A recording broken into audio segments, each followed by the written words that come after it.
নারীকে বাদ দিয়ে যারা সামাজিক চিন্তা করেন এরা সার্কাসের সে মানুষ। সার্কাসে দেখেছেন না, এক চাকার দিয়ে যে সাইকেল চালায়, একটা গোল দেখছেন কিনা আপনারা? এক চাকার সাইকেল চালায়, নিচ থেকে উপরে ওঠে, আবার উপর থেকে আবার নিচে নামে।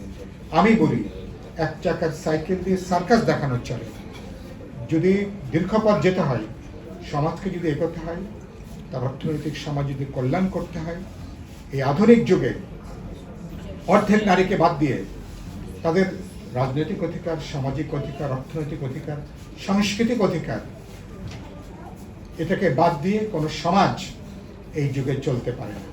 ফলে যারা এই অধিকারের বিরুদ্ধে তাদেরকে আমি ভূতের মতন চিন্তা করি। ভূত নাকি পেছনে হাঁটে। পাঞ্জাবের জগতে একটি বিশ্বস্ত নাম, শাবাব এথনিক ওয়্যার।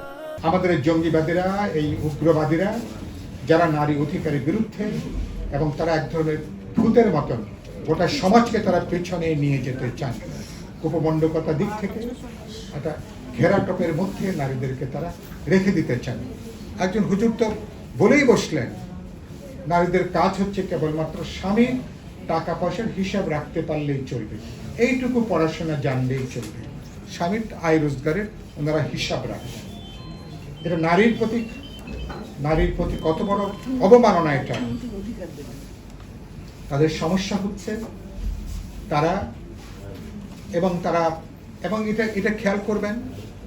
এবার যে এখানে এটা উল্লেখ করা হয়েছে, আমরা জাতীয় ঐক্যমত্য কমিশনে যে আলোচনা করলাম নারী কমিশন নিয়ে,